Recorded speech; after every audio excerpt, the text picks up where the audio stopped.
Yun. Hi, hello. Magandang tanghali sa ating mga ka-MUG at siyempre sa ating mga kabatas at mga ka-UB. At welcome sa panibago nating video reaction. Okay. So yan, makikita niyo dito sa screen ko, no? Si Ravi Tulfo. Ito po yung mainit nilang sagutan ni Loren Legarda patungkol po sa Dole doon sa Tupad. O, kasi galit na galit itong si Ravi Tulfo doon sa mga politiko na gumagamit ng Tupad. Ngayon, bakit ko po ito itatakel ngayon? Kasi nga po, gamit na gamit nila ngayon ang mga programa ng gobyerno, ano? At recently, bago lang po, nakita na naman si Congressman Ralph Tulfo sa pagdi-distribute ng ng AIX. Okay? Kanya naman programa ang AIX, di po ba sa gobyerno yan? So, pero bago natin puntahan yon, panoorin po muna natin to. No? Sa aking pong karanasan, Madam Senator, ang nadidistribute po ng tupad ay mga politiko. In fact, I'll cite you an example sa District 2 sa Quezon City, politiko po ang nag-distribute ng tupad. In fact, kumikpak pa po. 10,000 halimbawa ibibigay sa bawat. Si District 2. Galit siya doon sa namumuno sa politiko na nasa District 2 na namimigay ng tupad. Na sabi niya pa nga, ninanakawan pa daw, binabawasan pa daw yung pinamimigay na pinagtrabahuhan ng mga mamamayan ng District 2 sa tupad. Okay? Saan ba congressman yung anak niya? District 2. Diba? Patuloy natin. At manggagawa, kinukupit po yung 6,000 at yung alam ko po bawal. O yan, kinukupit. Sabi niya, malinaw, kinukupitan pa. So, paano yan? Diba? O tuloy. Kaya nga po, ang 4,000 ang ibinibigay lamang po doon sa mga recipient. Ang aking pong pinupunto, Mr. President, Madam Chair, sana po, kung pwede, from now on, yung tupad, diretso na po sa DOLE because ang DOLE po may kakayahan para maghanap kung sino po talaga mga qualified beneficiary. Ang nangyari po kasi, dina-download po sa mga politiko and then the mga and then the politicians are the one who identifies kung sino po yung mga beneficiary nila. Sometimes po, ito po yung mga campaign manager, kaibigan, kamag-anak, inaanak, kasambahay. So, totoo, agree ako sa kanya dyan. Totoo yan. Totoo po yan, sinasabi niya na yan. Agree ako dyan. Agree ako dyan. Totoo nangyayari yan. Sa tagal ko na ho sa politics eh. Diba? So, alam ko na yung kalakaran ng mga politikong tiwali. Mga tiwaling politiko na nangungupit, sabi niya. Kinukupitan yung tupad. Diba? Patuloy. Okay, karpintero, driver, lahat na bodyguards, yun po ang tumatanggap ng tupad. Okay? And then pagdating po sa bigay ng tupad, si politiko po nandoon po sa harap, nag-abot ng pera, samantalang po yung mga taga-DOLE nandoon po sa likod nagtatago. So bidang-bida po yung politiko at ang hindi alam ng mga benepisyaryo na yan po ay pera ng gobyerno at hindi po pera ng politiko at yan po para sa akin po dapat talaga ang magbibigay niyan diretso mula sa DOLE and then DOLE abutin po doon sa mga beneficiary at ang dapat po mag-identify ng mga beneficiary kung ako po masusunod dapat po ang DOLE because they are the ones who has the qualifications and the know-how kung sino-sino po talaga ang nangangailangan ng trabaho. It is not the politicians. The politicians are supposed to do legislation. The politicians are supposed to manage the affairs of the local government. Bilib na bilib ako sa dyan, Ravi Tulfo. Gustong gusto ko yung mga binitawan mong salita dyan. At totoo lahat yan. Diba? Totoo lahat yan. Ngayon, gusto mo ng patunay na totoo yan lahat ng sinabi mo? Binanggit mo pa yung District 2. O sino ba congressman ng District 2? Diba? So dapat pala, pag ang lahat ng mga government agencies na namimigay ng tulong para sa mamamayan, mismong ahensya na direktang magbibigay. Tama. Tama yan. Ravi Tulfo. Bakit ganito ang ginagawa ng anak mo? Bakit ganito? O, panoorin natin to. And of course, good afternoon. Siyempre, palakpakan. Tingnan niyo yung mga tao nandyan. Mga mahihirap talaga. Mga beneficiary talaga ng AIX. Oh. Diba? Kitang-kita nyo. Ang masakit niyan, yung mga taong yan, akala nila, yan ay programa ni Ralph Tulfo. O districto yan ha, districto. District 2. Ayan, kitang-kita nyo, District 2. Ano sabi niya kanina? Ang namimigay doon ng tupad ay mga taga-distrikto na kinukupitan pa. So possible, kinukupitan ng anak mo to? Rapi Tulfo? Natin. Natin, of course, ang ating pinakamagaling na kapitan, Kapitan Willie Cara. Para po sa kalaman ng lahat, ang AIX po ay programa ng DSWD. Ngayon, nasaan ang DSWD dyan? Tingnan niyo yung tarpaulin. Walang nakalagay na DSWD. Ang nakalagay pagmumukha nilang tatlo. Si Jocelyn, si Rap Tulfo, at saka si Rapi Tulfo. Nasaan ang DSWD dyan?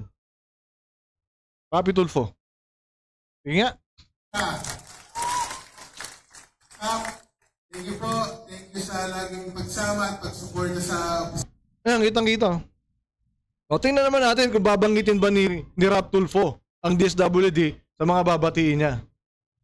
Sino namin, maraming salamat sa iyo. Of course, ating pong mga kagawad, palakpakan po natin, kagawad Fred Marcelo.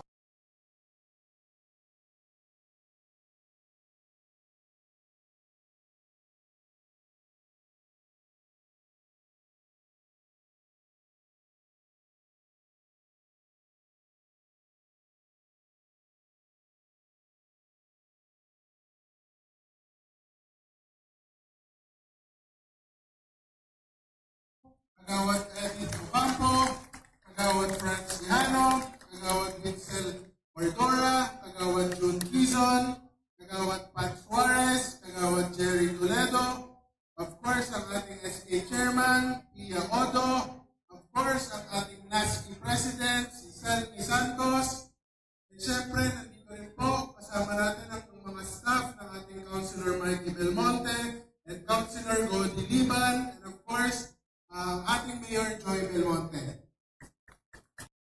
Binanggit ng DSWD? Wala. DSWD, come on! Tama ba to? Dapat ba sila talaga nag-distribute niyan? Ha? Bulag ba kayo, DSWD? Bulag kayo? My goodness, pera ng taong bayan po ito. Makonsensya naman po kayo.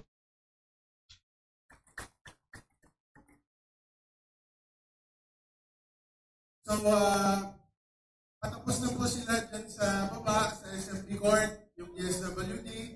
And once Ayun. po na... O yun, nabanggit. Nabanggit ang DSWD. But, still, tama po ba na nandyan si Rap Tulfo? Tama po ba nang nakalagay doon, AX, picture nilang pamilya? DSWD, tama po ba yan?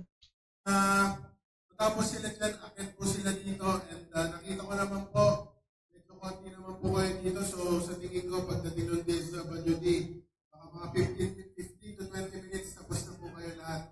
Nakuha nyo na po yung payout, pwede na po kayo umuwi. Pwede nyo na pong gamitin pang tongits o pang laklak yung payout. Biro lang. Pero syempre, sana po itong payout na ito, sana magamit nyo po ito para sa mga gastusin or bilihin na kailangan nyo sa bahay. Whether kung pambili man yan ng bigas or ng ulam, ng mga inumin. Sana gamit niyo po ito para sa inyong mga pamilya. No? So, maraming salamat. Tuloy-tuloy lang po yung mga magagandang serbisyo na ibinababa namin dito sa ikalawang distrito ng Lungsod Quezon. Magagandang serbisyo na ibinababa namin. Sabi niya. Diba? Magagandang serbisyo na ibinababa namin. Sekretary ka ng DSWD, Ralph Tulfo? Siyempre, pasalamatan din natin, of course, ang ating konsehala kay Medina, laging meron palibreng popcorn dito sa mga pagkakas namin. Siyempre, palakpakan din po natin ang laging pagkabay, laging tumutulong sa akin, sa distrito, ang ating minamahal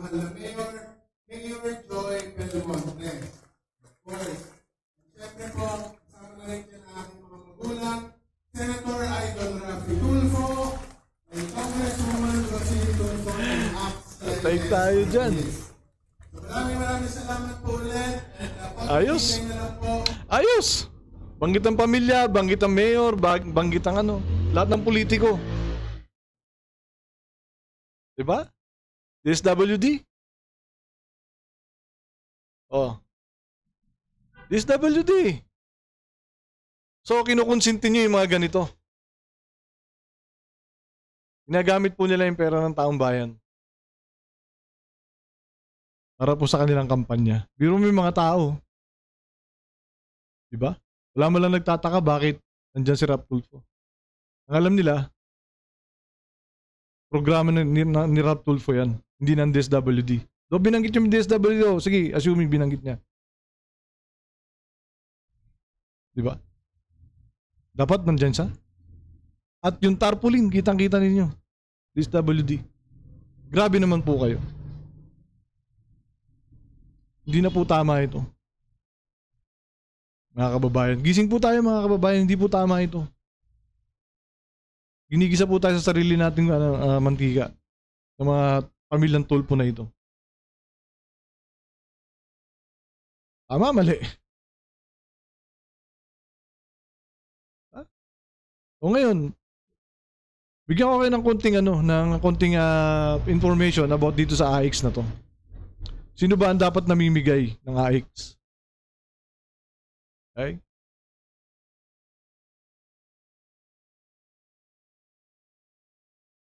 Well.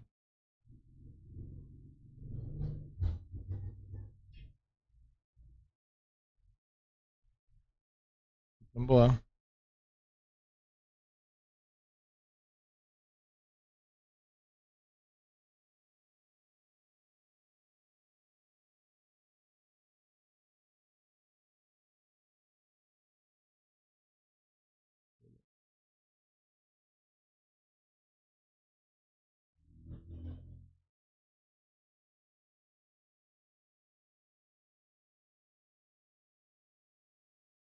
O ito.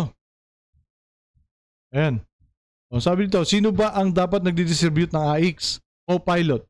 Ang assistance to individuals in crisis situations, AIX, ay isang programa ng Department of Social Welfare and Development, DSWD, na nagbibigay tulong sa mga Pilipinong nangangailangan. Ito ay isang social safety net o pansamantalang suporta para sa mga individual at pamilyang apektado ng hindi inaasahang pangyayari o krisis.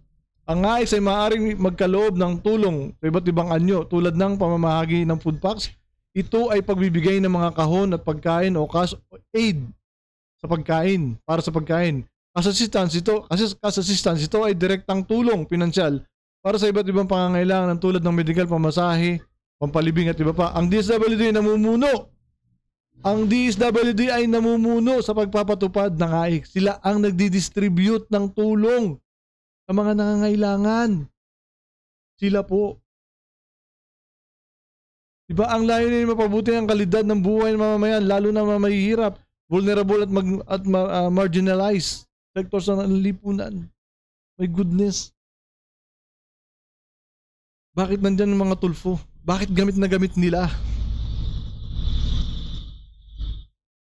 ang DSWD at ang tupad?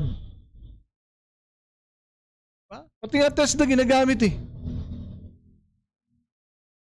Diba? Pa-scholar daw nila. Goodness. So ilang mga kababayan, mga ka-UG, mga kabatas at mga ka-UB, sana pa malinawan tayo sa ganito. Sana mamulat po tayo. Maling-mali po ito. O si Rapi Tulfo mismo nagsabi, kinukupitan pa yung tupad. O ano to, kinupitan din ni Ralph? Diba galit na galit siya sa nagdi-distribute ng tupad? Eh ano ba itong DSWD? Patid to ng tupad eh. Kaya ba lang ng departamento? Diba? My goodness. So yun, magandang tanghali po sa inyo lahat at syempre huwag na po natin kalimutan na isa lang tayo mabubuhay sa mundo. Gamitin po natin sa tama at sa mabuti. Maraming salamat po.